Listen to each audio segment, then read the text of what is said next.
abolition might have never happened. Not everyone in the 13 colonies wanted independence, and almost no one imagined that the colonists, who had no standing army, and no navy, could defeat the strongest military power in the world system.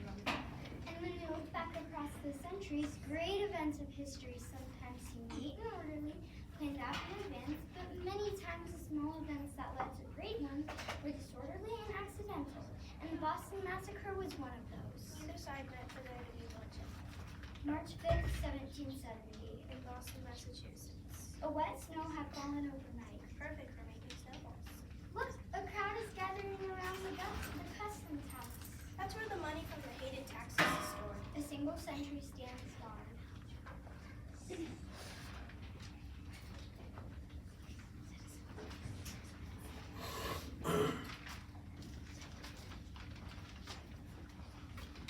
Lobsterbacks. Go home, lobsterbacks.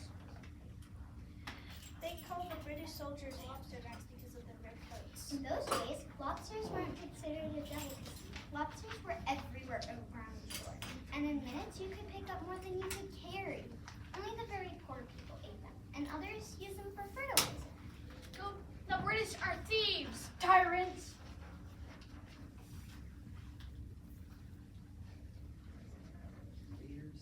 Invaders. Tar and feather, though.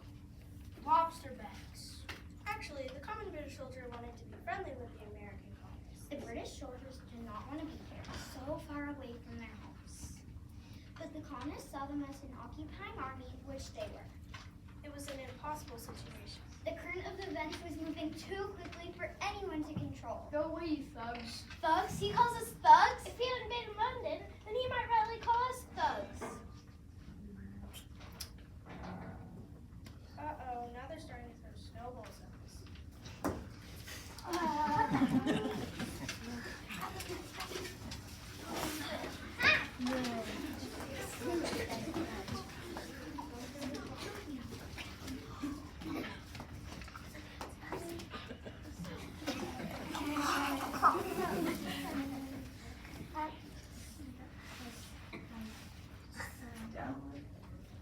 Down with the British tyranny. Down with the Townshend Axe! See that man who just shouted, down with the Townshend Axe? That's Chris Woodson, a blacksmith. Most of the facts about his life has been lost in time, but he's about to pay a big price for his youth. The Townshend Axe provoked all of this. The Townshend Acts were important duties. In other words, taxes on goods imported from England. England taxed goods such as paper, glass, paint, and tea. The colonists didn't object to paying all taxes. Every English person paid taxes. It's just that the colonists wanted to be consulted about it first. The men who wanted independence, patriots such as Sam Adams, Paul Revere, and Ben Franklin, needed a cause around to which to rally the people to their side. Lofty talk and beautiful language about the rights of people wouldn't do it. They needed something concrete, something everyone could understand. With the Townshend Acts, the British handed the patriots a cause. Coincidentally, there was a political battle going on back in England between two competing parties, and one party used the issue of colonial taxes to taunt the other side. Neither really cared about the issue itself, but they should have. To see how this happened, let's shift the scene back to the English Parliament in London.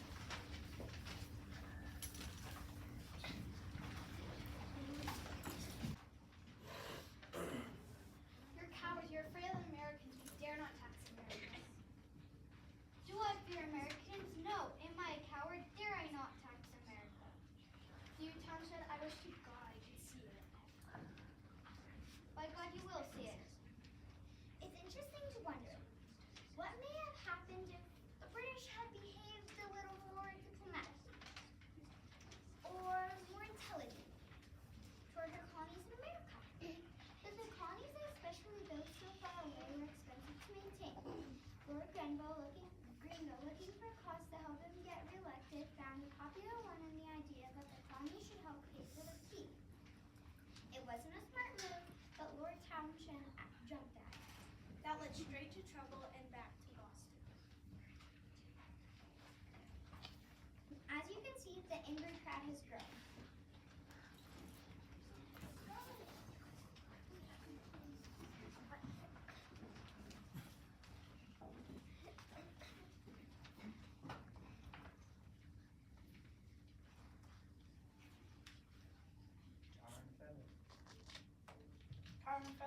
Townshend.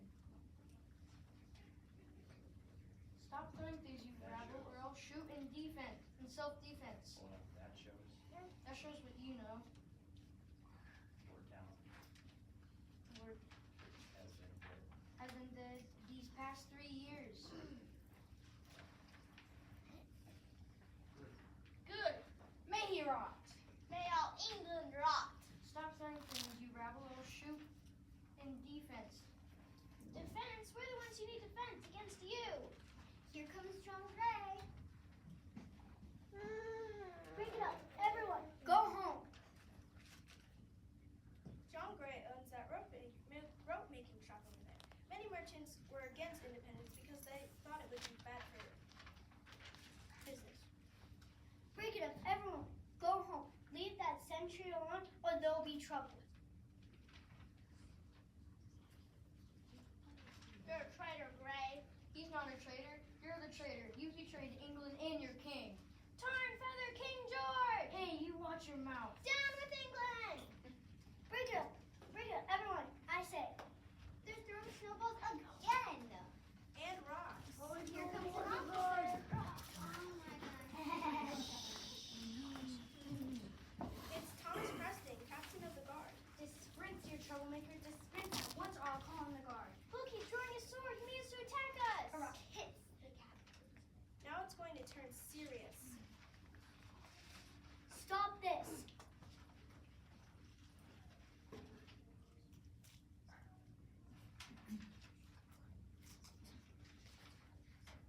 Citizen 2, go back.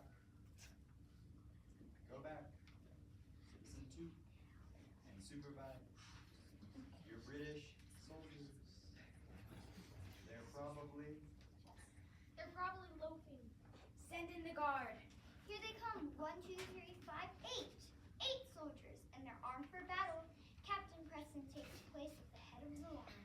Why don't you fire? You don't dare fire on us. Wait, Captain, wait. I'm certain we can settle this without violence. That's Richard Pumps, a respected local merchant who tries to act as a peacemaker. But it's too late for peace.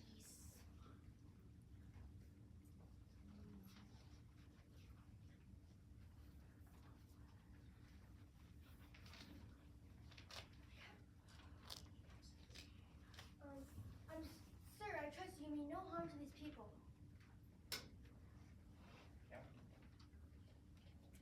by no means. By no means, sir, but we'll fire in self-defense. No mistake about that. Put down your weapons and fight like real men. Cowards! Step back, you people. Do not crowd us. You stand alone. Stop throwing things. Stop this now. But someone reaches out and grabs one of the soldiers' muskets. Holmes. No! The gun goes off.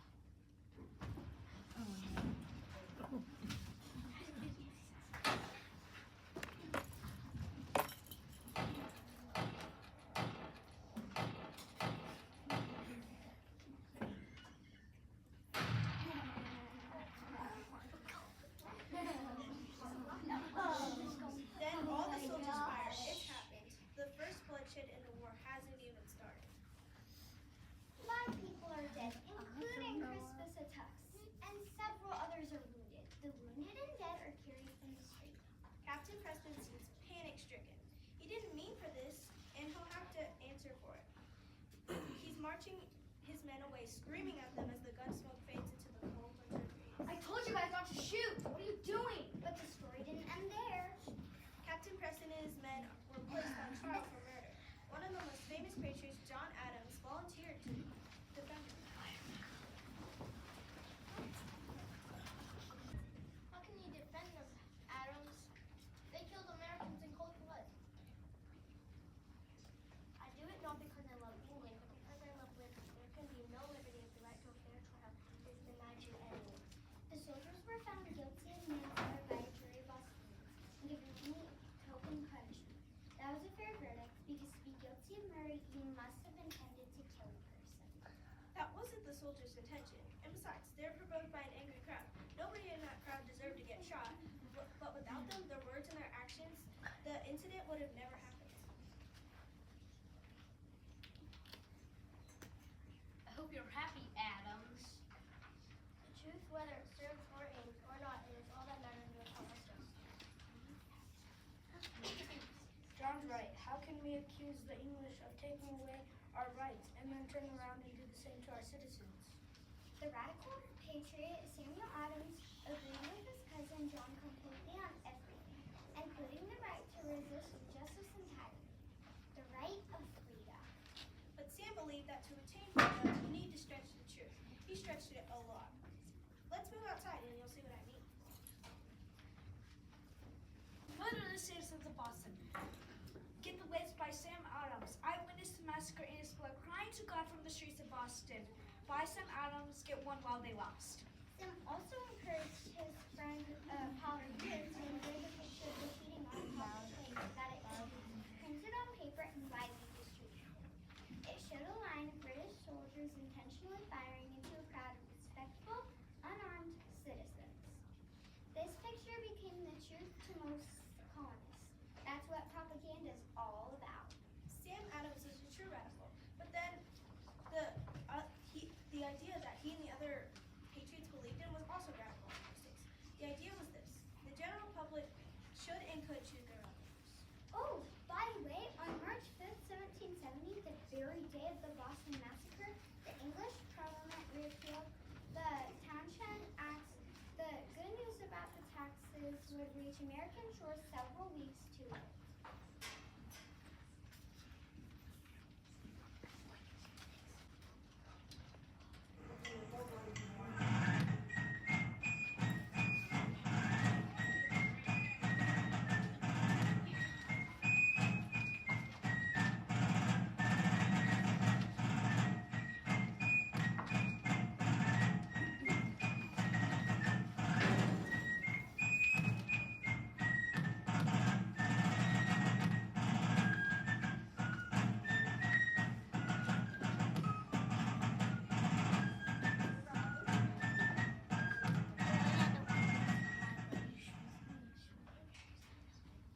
Something's gonna happen tonight.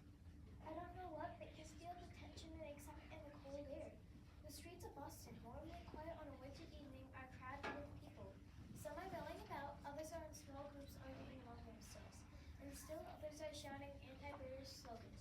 Relations between England and American colonies have been strained lately, and I hear people actually talking about the revolution. Some say they're ready to fight for liberty. Wait, here comes a man. Let's ask him what's going on. Sir, excuse me, sir. Yes, what is it?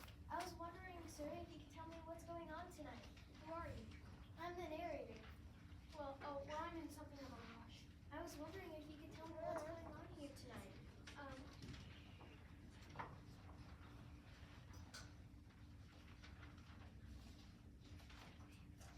Where? Here on Tremont Street, Boston, Massachusetts. What's your name, sir? My name? Smith. Mr. Smith. I won't keep you, Mrs. Smith, but could you tell me why these people are so angry? I'm sorry, but I'm late for a meeting. A meeting? A political meeting? Are you a member of the Sons of Liberty? Sons of Liberty. I'm political. Now, excuse me. That's not good. Excuse me, sir, but I was wondering if you could tell me what's happening here tonight. Who are you? I'm the narrator.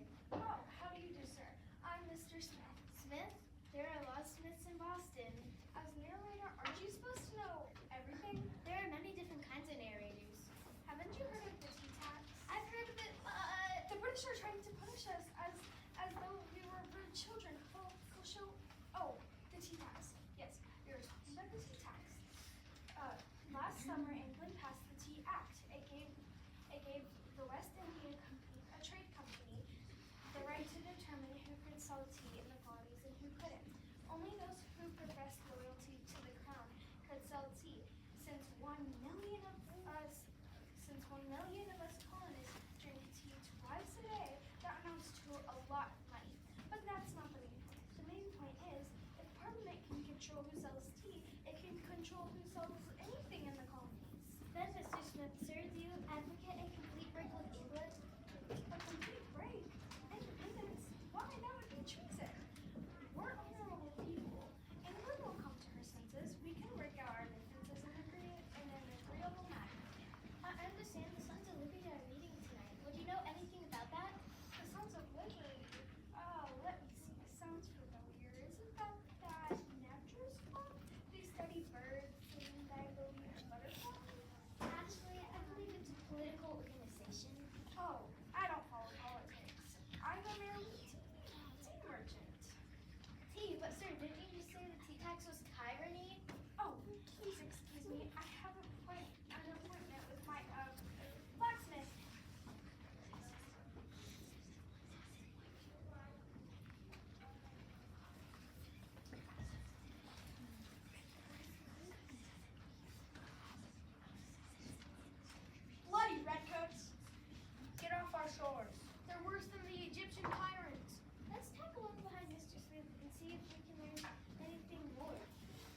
Sons of Liberty? No, we're printers. We're discussing ink. What's your name, sir? Jones. Mr. Jones. Down with the king. Down with England. Let's see if we can get a British viewpoint from Governor Hutchinson. The governor's residence is down this way. Going to harbor, only a 5-minute walk. Wait, there's a couple of British soldiers over there, in the shadows. Let's get their perspective. Good evening, officers. No, we don't want no trouble. No, no trouble. I would like to ask your opinion on the tea tags. Our opinion? You want our opinion? Why, yes. I don't think anyone ever asked us our opinion on anything. We're not officers. We're just common soldier privates. You already do. I'm the narrator. And you want to know what we think about the tea tax? Well, we think it's unfair. That's right, but it's not really about tax or tea, is it? We've been mulling it over. Look at it like this. These colonists already pay taxes. It's not like they're saying they won't pay any taxes at all. The colonists have been acting uppity, saying they shouldn't be taxed if they don't vote on Parliament. You didn't hear this from me, but we agree with that. But the colonists, they're dreaming if they think King George is going to let them tell him what to do. Doc! They're starting to throw stuff. Tell me, gentlemen, what are your orders? Our orders do nothing.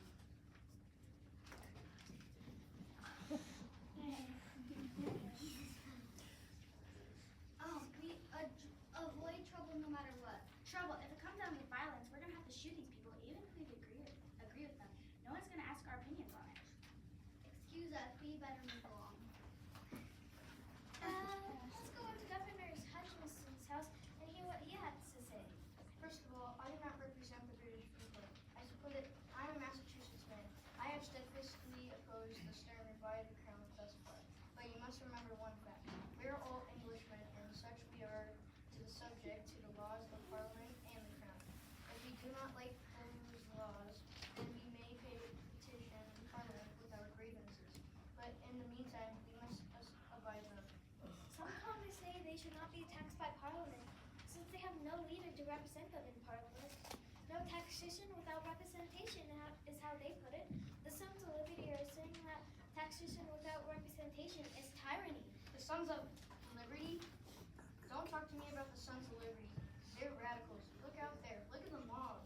We have mobs on the streets of Boston, and they've been incited by the rabble-rousing talk of men, like Samuel Adams, Josiah Quincy, and Thomas Paine.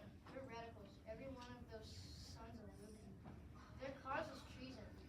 Don't the colonists have the right to? I'll tell you about rights. It's really quite simple. It boils down to this. We, as Americans, have no rights than those that the King and Parliament choose to recognize. Do you know what those Sons of Liberty want me to do? I'll tell you.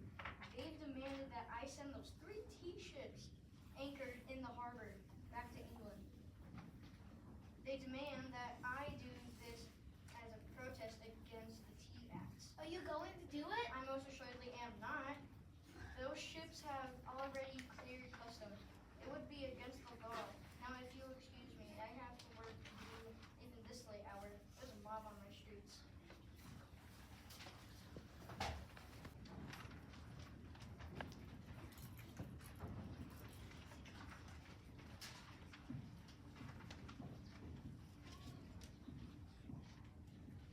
Are we going to sit here and do nothing?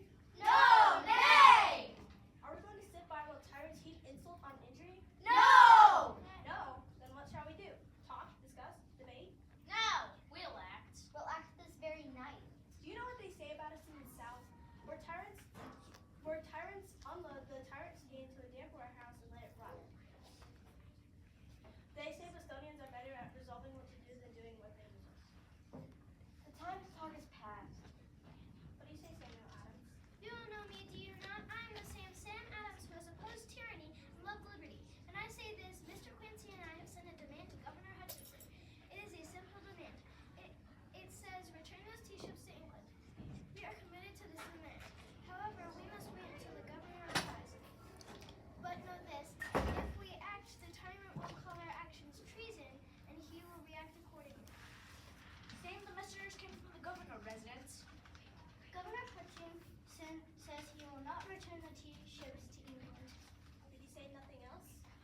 Indians coming from the printer's shop?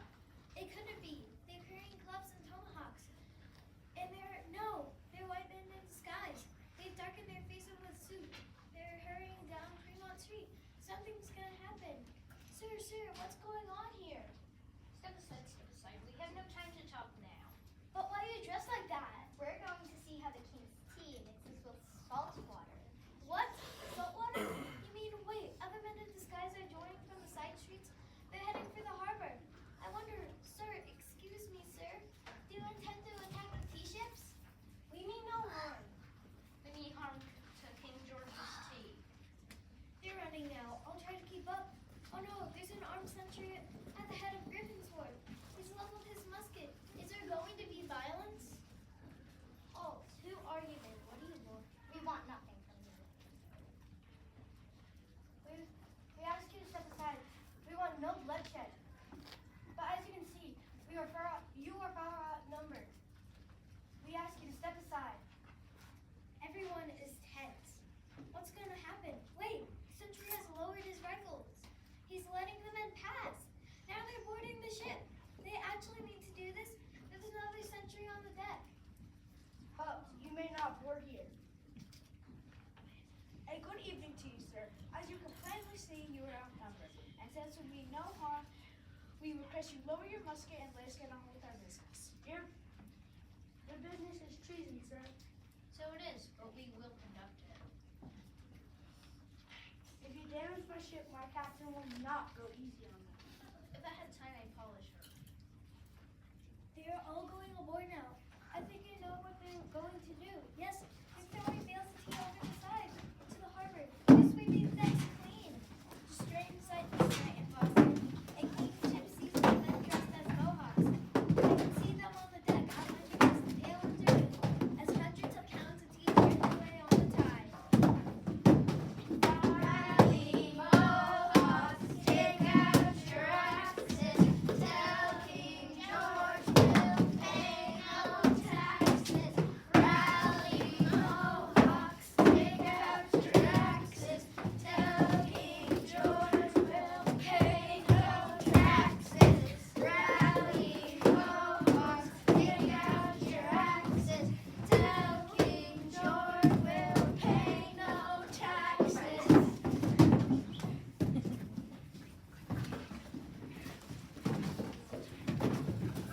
Well, there you have it, ladies and gentlemen. Some delivery of five draft back to Griffin's Wood. Dispersed in all directions. If there is war in the colonies with their independence, then we will have witnessed history in the making. In case King George cannot ignore that effort, something will surely happen now, but only time will tell its outcome.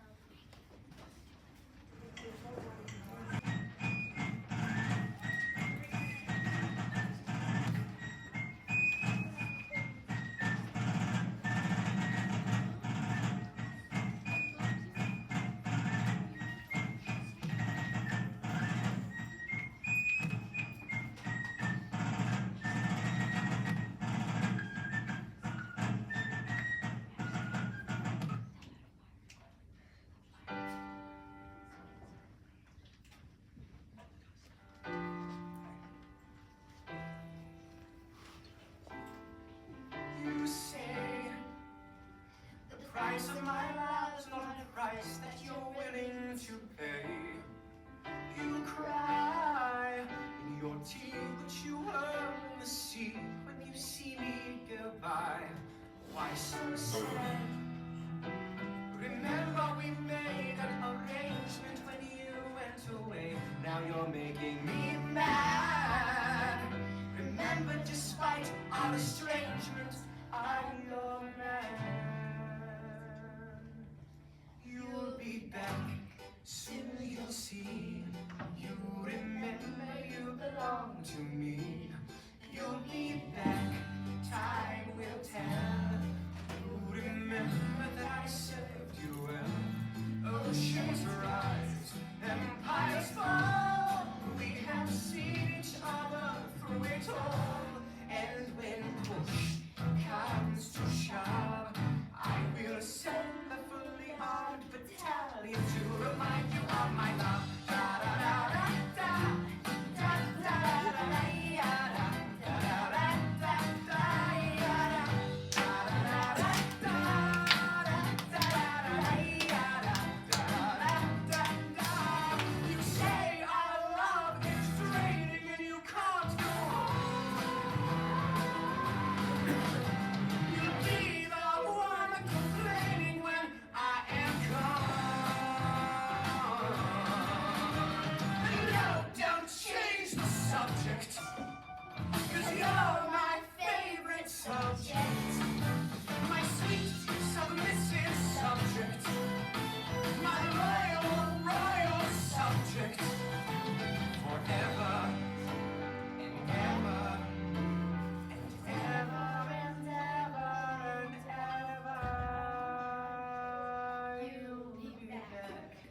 like before. I will fight the fight and win the war. For your love, for your praise, and I'll love you till my dying days. When you're gone, I'll go mad, certain throw away the sting we had. 'Cause when push comes to shove, I will kill your friends and family to remind you of my love. Da da da da da da da da da da da da da da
I'm not going. I refuse. You can't do that, Sophie. I can too. I'm an American and I have the right to life, liberty, and pursuit of happiness.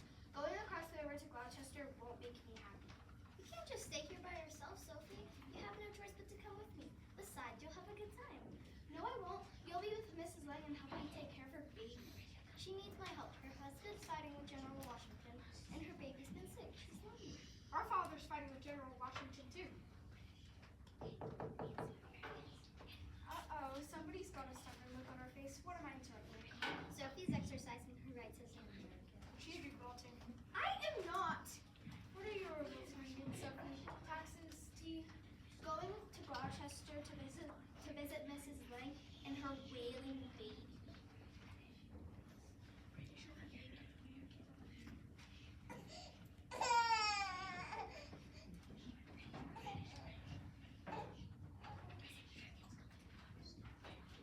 Just call me King George, making my children do something they absolutely don't want to do. You're coming with me, and that's that. I'll get into all kinds of trouble in Gloucester.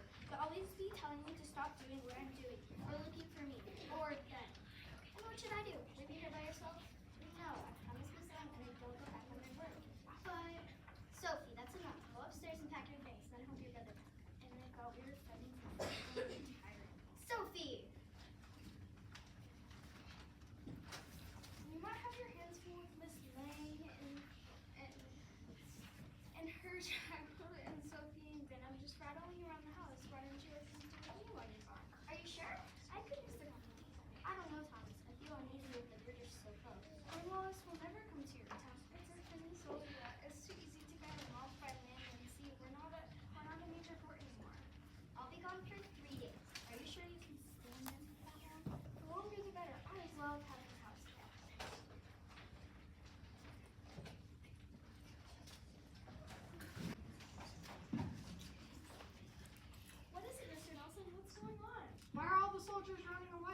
British ships have sailed into Chesapeake Bay. I think General Cornwallis is in control. Why are all the soldiers running away? They should stay to fight. My father would stay to fight. So would your sons. Maybe they're just retreating. General Washington has to retreat sometimes, and it works out for him. They're running away. They're not retreating. Cowards, come back here and fight. That's enough of that, Sophie. Gather your things and quickly and help Ben. Why? Where are we going? I'm taking you over to Gloucester to be with your mother while we can still cross the river. But what if she's coming back? Ben's right. What if we miss her? We'll just have to take that chance. No hurry.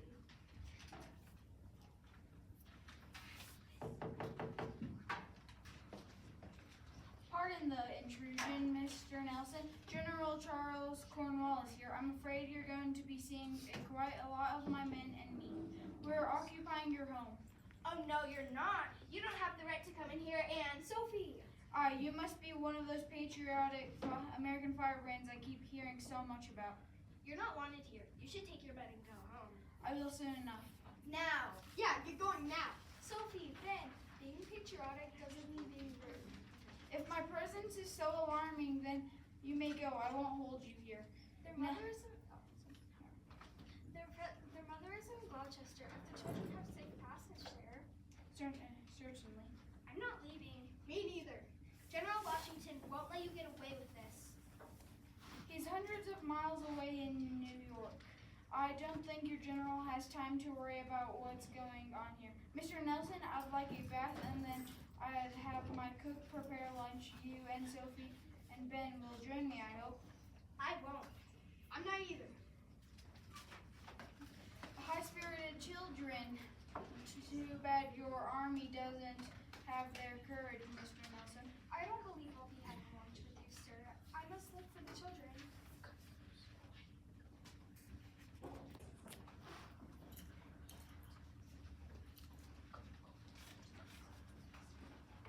General Cornwallis isn't so bad. Lieutenant Jameson, you better watch what you say. He hasn't locked us in the cellar or tied us up or anything. Just you wait. Halt, who goes there? Ben and Sophie with lunch for General Cornwallis. Let's have a look at that lunch basket. You might be trying to poison our general. Poison would have been too good for him. Well, I've heard about you, Sophie. Patriotic American fire right.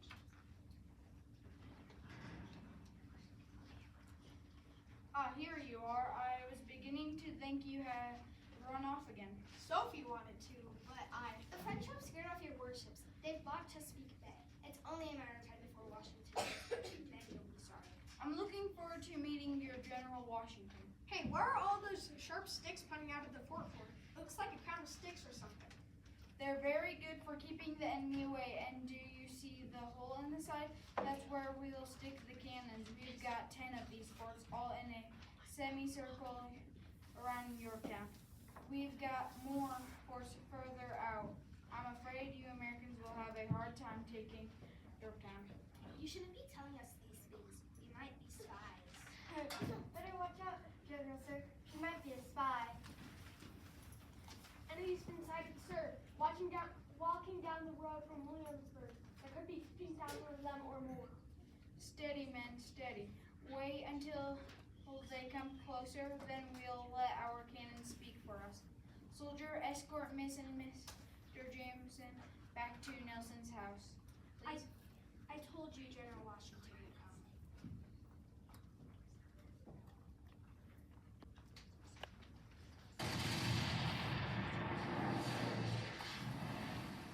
I wish the noise would stop. It's an American noise, Ben. It's American and French cannons. I should have taken you over to Gloucester, or we should have done like everyone else.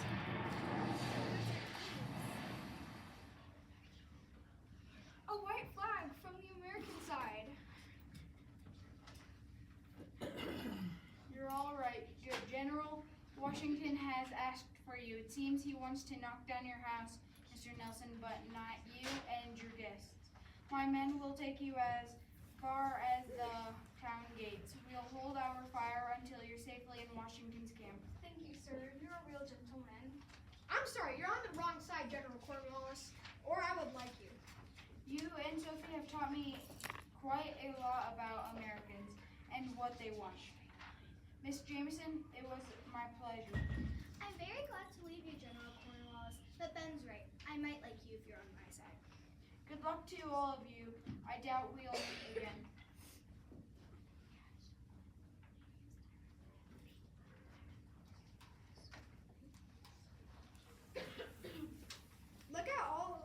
Look at your poor house, Mr. Nelson. Where do you suppose Cornwallis is staying now? Probably just like the rest of the British officers. Do you think the guns will ever stop? The British are firing as much as before. I suspect they will go on lack of manpower. What happened to all those British ships that General Cornwallis was expecting from New York? Who knows? Maybe bad weather. Maybe there's fighting in New York. Listen! What? I don't hear anything. Exactly. The guns have stopped. Drumming. I hear drumming now. Look, it's a British convoy. There's a red coat waving a white flag.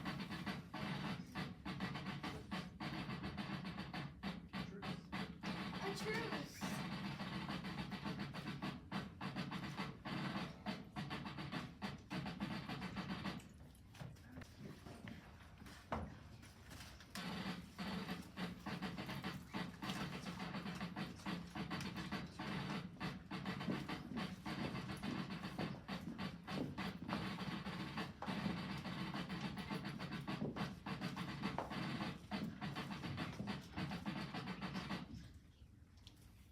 How fine General Washington looks. So tall and handsome. Do you think General Cornwallis will see us? Do you think I should wave to him? He was awfully nice to us. I think you could salute him, Ben. It would be a sign of respect. Here they come. Here come the British.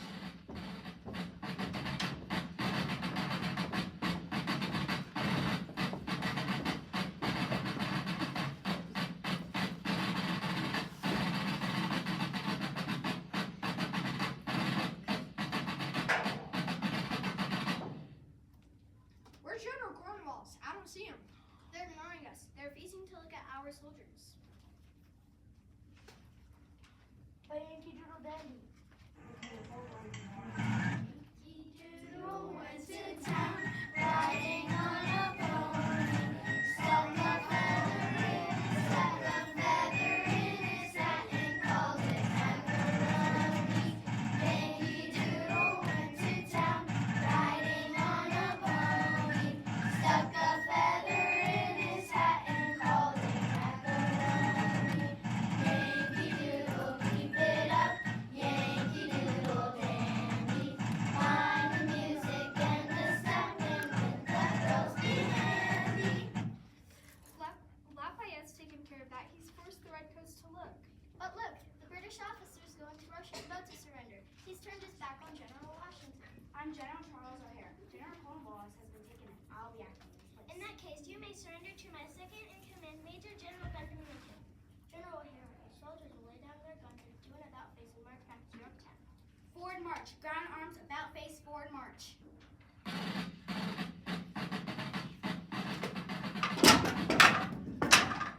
Lay down your arms with respect.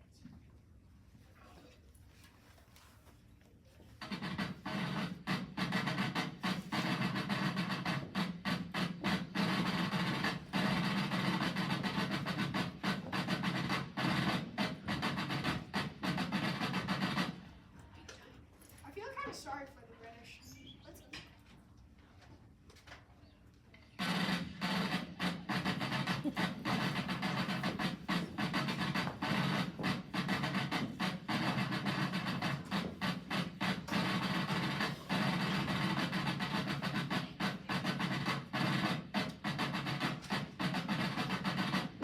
I feel kind of sorry for the British.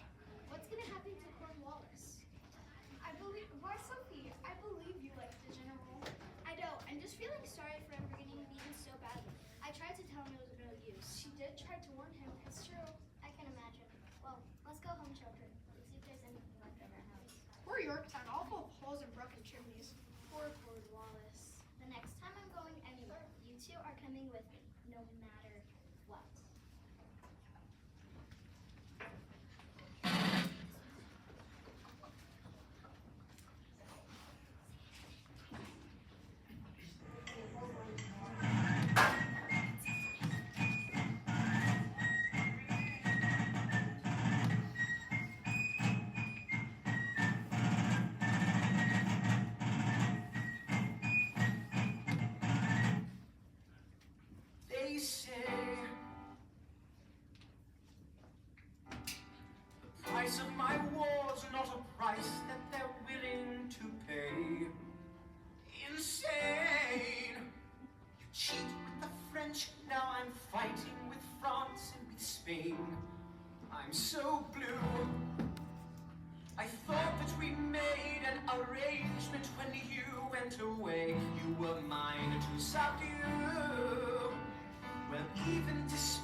you.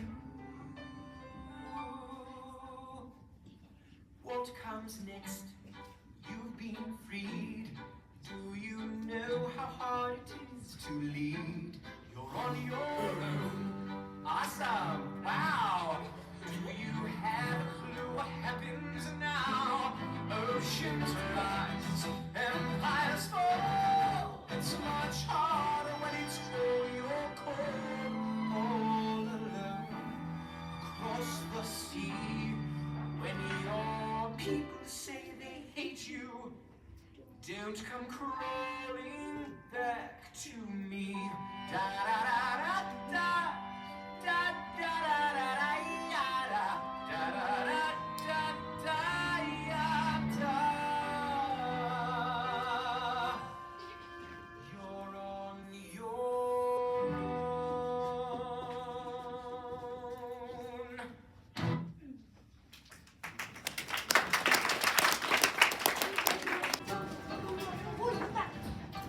It's 1787, I'm told our founding fathers did agree to write a list of principles for keeping people free.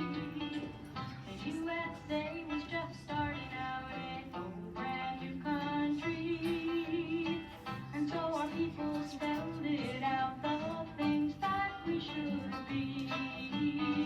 And they put those principles down on paper and called it the Constitution. And it's been helping us run our country ever since then. The first part of the Constitution is called the Preamble and tells what those founding fathers set out to do. We the people, in order to form a more perfect union, establish justice, ensure domestic tranquility, provide for the common defense, promote the general welfare and secure the blessings of liberty to ourselves and our posterity, to ordain and establish this Constitution for the United States of America. In 1787, I'm told our founding fathers all sat down and wrote a list of principles that's known the world around. The USA was just starting out a brand new country, and so our people spelled it out. They wanted a land of liberty, and the preamble goes like this. We the people, in order to form a more perfect union, establish justice, ensure domestic tranquility, provide for the common defense, promote the general welfare and secure the blessings of liberty to ourselves and our posterity, to ordain and establish this Constitution for the United States of America. The United States of America.